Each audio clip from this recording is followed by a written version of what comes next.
तो दोस्तों एक और क्वेश्चन है अपने पास, काफ़ी ट्रिकी क्वेश्चन है और ये क्वेश्चन है एक्चुअली में सॉल्यूशन एंड कॉलिगेटिव प्रॉपर्टीज से। Okay, very important chapter from entrance point of view. चलिए देखते हैं क्वेश्चन क्या। Vapour pressure of a solution of non volatile solute is 95% of the vapor pressure of solvent at the same temperature if the molar mass of solvent is equal to 0.3 into molar mass of solute। Means एक तरीके से ratio दे दिया है, calculate weight ratio of solvent to solute. तो देखिए क्या given दिया आपने को सॉल्वेंट, यहाँ आपको ये पता होगा, मैंने सॉल्यूशन चैप्टर थोड़ा बहुत पढ़ाया भी है। सॉल्वेंट के लिए ना एक्चुअली में बेसिकली हम एक नंबर चूज़ करते हैं क्योंकि इस चैप्टर में बार बार सॉल्यूट और सॉल्वेंट आता है एंड सॉल्यूशन भी आता है। तो सॉल्वेंट के लिए एक 1 नंबर का यूज़ करते हैं और सॉल्यूट के लिए नंबर 2। तो आपने को दे दिया है molar mass of solvent that is MW1, इसको इधर डिवाइड करेंगे, that is molar mass of solute is equal to 0.3। ऊपर 95% के डेटा के अकॉर्डिंग आपको दिया है P0 इज इक्वल टू, इसको बहुत लोग P1 नॉट भी बोल देते हैं, इसको बहुत बुक वगैरह में आप देखेंगे तो ऐसे भी लिखा रहता है P1 not, vapour pressure of pure solvent, ऐसा 100 दे दिया और PS कितना दे दिया है 95% है तो 95 दे दिया है। नाउ आप बहुत ही बेसिक फार्मूला पढ़ते हुए इस चैप्टर में और इसी को आपने देखा होगा, तो इसको एक्चुअली में बोलते हैं relative lowering of vapour pressure. P0 minus PS upon P0 को क्या बोला जाता है, relative lowering of vapour pressure. और इसका फॉर्मूला बेसिकली क्या होता है, मैं थोड़ा सी नीचे दिखाना चाहूँगा आपको। ये देखिए P0 minus PS upon P0 is equal to RLVP और ये होता है मोल फ्रैक्शन ऑफ सॉल्यूट। और मोल फ्रैक्शन ऑफ सॉल्यूट क्या होता है, basically mole fraction of solute होता है moles of solute divided by moles of solution. Moles of solute is 2 number हमने आर्बिट्रेरली अज्यूम कर लिया और नीचे आ जाएगा मोल्स ऑफ सॉल्यूशन, सिंपल। अगर कोई कहे कि sir mole fraction of solvent क्या आएगा, तो x1 is equal to number of moles of solvent divided by number of moles of solvent plus number of moles of solute. और किसी भी बाइनरी सॉल्यूशन में, बाइनरी सॉल्यूशन मतलब जिसमें 2 component हो, तो उन दोनों का मोल फ्रैक्शन क्या आता है, आंसर आपका 1 आता है। बेसिक इन्फॉर्मेशन आपको पता भी होगा और मैंने पढ़ाया भी है वहाँ चैप्टर में। Now coming back to the questions कि ये जो आपका relative lowering of vapour pressure होता है ये x2 होता है और x2 को आप क्या लिखते हैं N2 upon N1 plus N2। For very dilute solution, अगर सॉल्यूशन आपका बहुत डाइल्यूट है इसका मतलब सॉल्वेंट आपका बहुत ज़्यादा है और सॉल्यूट दोस्तों क्या है आपका बहुत कम है। और अगर सॉल्वेंट बहुत ज़्यादा है means N1 is very very greater than N2, तो N1 के कंपैरिजन में N2 क्या है, नेग्लिजिबल है। तो इन दोनों का एडिशन अप्रॉक्सीमेटली कितना आता है N1। इसको ऐसे समझ लीजिए कि जैसे मान लीजिए N1 है आपका 1000 मोल और N2 है 1 मोल, तो इन दोनों का एडिशन कितना बनेगा 1001, तो 1001 इज़ रफली वॉट 1000। तो for a very dilute solution, ये बहुत इंपॉर्टेंट पॉइंट है जो आपके टेक्स्ट बुक वगैरह में मेंशन भी किया रहता है। For a very dilute solution N1 plus N2 रफली is equal to what N1। तो आप करते क्या हो कि RLVP, ये वाला पूरा टर्म्स यहाँ लिखा है मैंने, RLVP को आप लिख देते हो ऊपर वाला टर्म्स N2 डिवाइडेड बाई नीचे वाला टर्म्स N1। और N2 अपॉन N1 क्या होता है, N2 मतलब मोल्स ऑफ वॉट सॉल्यूट। तो moles of solute simple formula होता है मोल्स का, given mass divided by molar mass. Given mass को हम W से रिप्रेजेंट कर रहे हैं क्योंकि सॉल्यूट का पढ़ रहे हैं, तो W2 और मोलार मास ऑफ सॉल्यूट। उसी तरीके से N1 क्या आ जाएगा, number of moles of solvent given mass of solvent divided by molar mass of solvent. इन सभी डेटा को यहाँ रखेंगे, you will get this formula. और इसी फार्मूले के ऊपर आपको बेसिकली आपको ये न्यूमेरिकल है।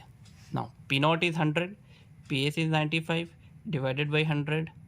ठीक है दोस्तों, ये देखिए आप ऊपर देख पा रहे होंगे डेटा MW1 बाई MW2 कितना दिया है 0.3। तो यहाँ से ये वैल्यूज़ आपने रख दी 0.3, ये आपका आ गया W2 बाई W1 माइनस किया 5/100, W2 by W1 into 0.3।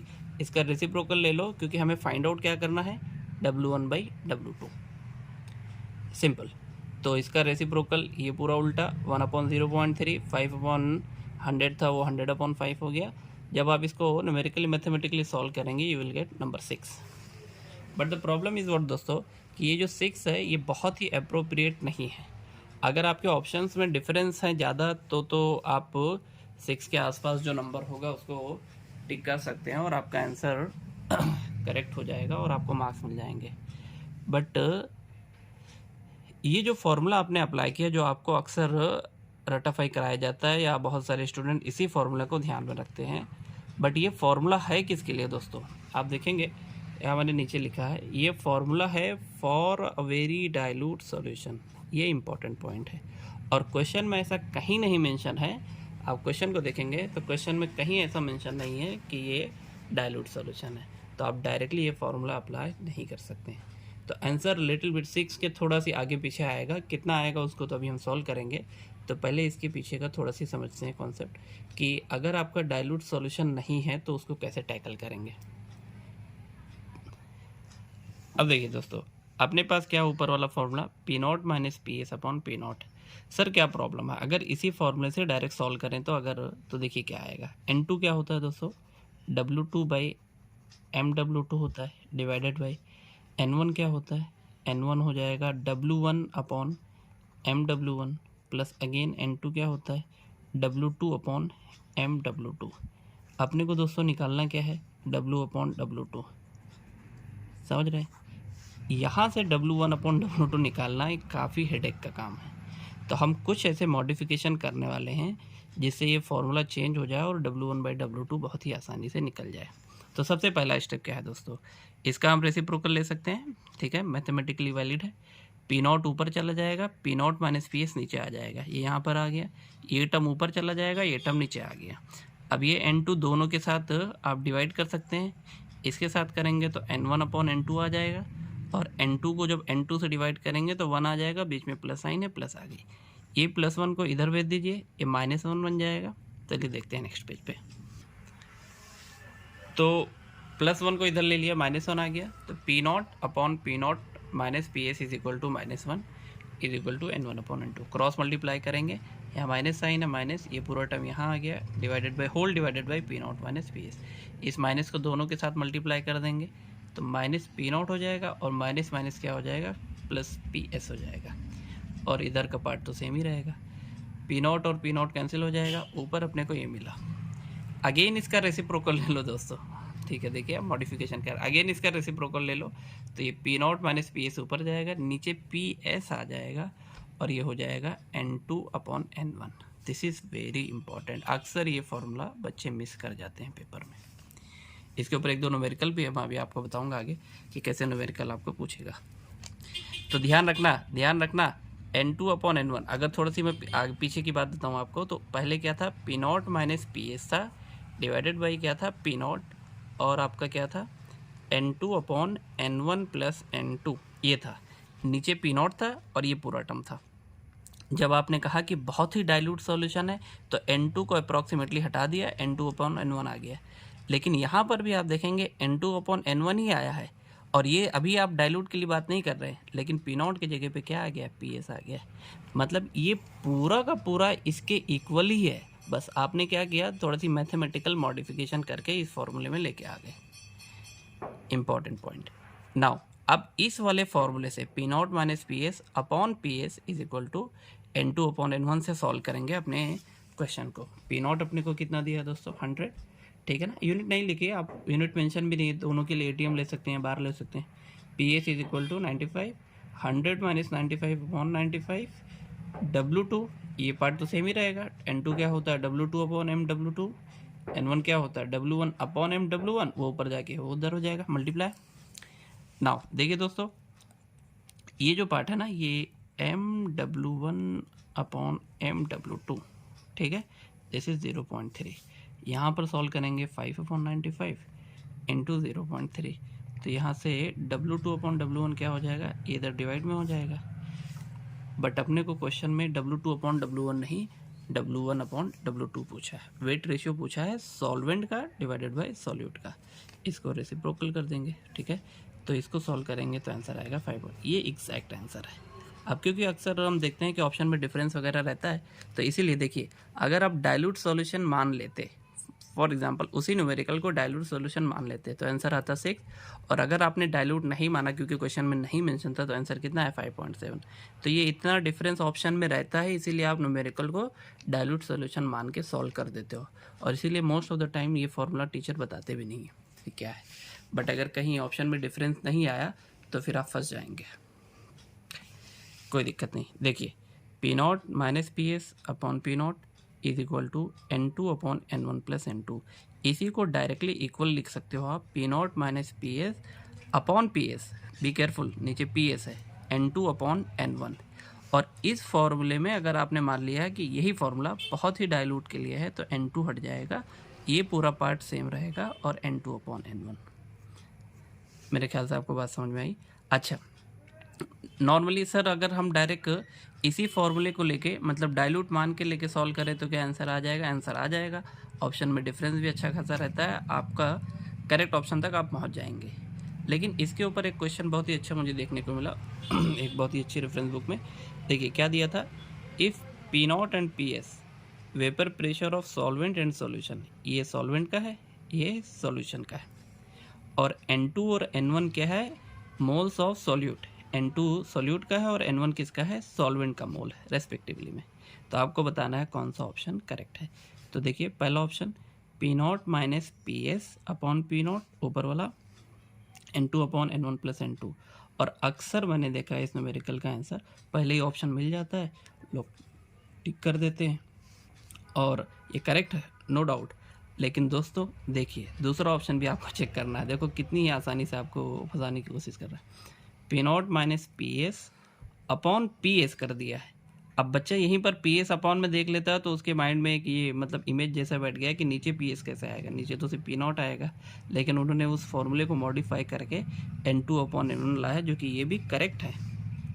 C option देखिए, P S is equal to P0 into N1 upon N1 plus N2 दे दिया है। दोस्तों इसको इस पी एस को इधर लेके आओ तो ये P0 अपॉन क्या बन जाएगा? पी एस बन जाएगा। इसको इधर लेके जाओ तो ये बन जाएगा N1 प्लस N2, ये इधर आ जाएगा N1। इसको क्रॉस मल्टी दोनों के साथ डिवाइड करोगे तो ये कैंसिल आउट हो जाएगा, ये N2 अपॉन N1 आएगा, इधर का +1 इधर जाएगा, you will get same formula as P। इसका C और B बोथ आर सेम, तो इसका करेक्ट ऑप्शन आएगा D। दोस्तों अक्सर इसको देख के फंस जाते हैं लोग, और वो ये तो करेक्ट है ही है, लेकिन ऑल ऑफ दिस, ठीक है, all of this is the correct option.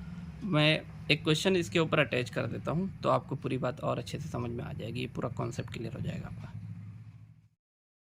अब ये देखिए दोस्तों, एक क्वेश्चन था ये जो कॉन्सेप्ट हमने पढ़ा उसी के ऊपर। क्या है क्वेश्चन समझते हैं। The vapour pressure of pure benzene at a certain temperature is 1 bar। A non-volatile, non-electrolyte solid weighing 2 gram when added to 39 gram of benzene। Benzene का मोलार मास दिया है 78 ग्राम पर मोल। yields a solution of vapor pressure of 0.8 bar। the molar mass of solid substance। ठीक है दोस्तों, चलिए your option है यहाँ पर 32, 16, 64 एंड 48। तो देखिए दोस्तों क्वेश्चन क्या था, P1 नॉट आपको दिया है 1 बार, PS दे दिया है 0.8 बार, सॉल्यूट का गिवन वेट और गिवन मास है 2 ग्राम, सॉल्वेंट का 39। सर ये आपको कैसे पता ये सॉल्वेंट है? भाई जो ज़्यादा अमाउंट में है वो सॉल्वेंट है, जो कम अमाउंट में है वो सॉल्यूट है। सॉल्वेंट का बेंजीन का मोलार मास दिया हुआ है 78, अपने को सॉल्यूट का मोलार मास पूछ रहा है। अब देखिए अपने पास बेसिक फार्मूला ये था, P1 not minus P S divided by P1 not is equal to N2 upon N1 plus N2। अगर हम मान लेते हैं, क्वेश्चन में तो मेंशन नहीं किया है डाइल्यूट है कि नहीं, हम मान लेते हैं कि ये डाइल्यूट सॉल्यूशन है और इस N2 को हटा देते हैं, तो N2 अपॉन N1 आ जाएगा और N2 अपॉन N1 को इसमें कन्वर्ट कर देंगे, वैल्यू पुटअप करेंगे 1 माइनस 0.8 डिवाइडेड बाई 1, ये है 2, ये है 78, ये हमें निकालना है दोस्तों, ये है 39, कैंसिल आउट करेंगे 39 को 78 से, आंसर आ गया 2, 1 में से 0.8 गया 0.2, MW2 इधर गया, ये इधर आया। आप देखेंगे दोस्तों इसको सॉल्व करेंगे 4/0.2, आपका आंसर आएगा 20 ग्राम पर मोल। लेकिन अब एक काम करते हैं, हम जाते हैं अपने प्योर मेथड से, क्योंकि क्वेश्चन में डाइल्यूट सॉल्यूशन नहीं बोला है तो हम इसी को थोड़ा सी मॉडिफाई करते हैं। मॉडिफाई करते हुए यहाँ पर आते हैं, कुछ अप्रॉक्सीमेशन नहीं लेंगे, N2 को नहीं हटाएंगे, P1 not minus P S upon P S, ये क्या हो जाएगा दोस्तों, इसको अभी ऊपर सॉल्व किया हमने, ये बन जाएगा N2 अपॉन N1, और N2 अपॉन N1 क्या हो जाएगा, ये factor 1 minus 0.8 divided by 0.8 is equal to ये 2 78 39 कैंसिल आउट 2 आ गया, 1 में से 0.8 गया 0.2 नीचे 0.4 पॉइंट कैंसिल आउट, 2 को 8 से घटा 4, ये इधर गया इधर, आंसर आ गया 60। अब अगर आप ऑप्शन देखेंगे दोस्तों तो ऑप्शंस में क्या क्या था आपके पास, एक 16 था और आपका 32 था, 64 था, 48। तो अगर आप इस मेथड से ही सॉल्व करके 20 आ रहा है तो ठीक है, एक आइडिया लग जाएगा कि हाँ आंसर 16 के आसपास में है तो वो आएगा, और जब इससे जा रहे हैं तो आपका एग्जैक्ट आंसर आ रहा है। तो ये छोटा सी कॉन्सेप्ट था जो relative lowering of vapour pressure के रेफरेंस में आता है। बी केयरफुल नीचे PS वाला। और कोई मिस्टेक हो गई हो या कुछ हो गई हो तो प्लीज़ कमेंट में बताएं, ठीक है। Okay, thank you.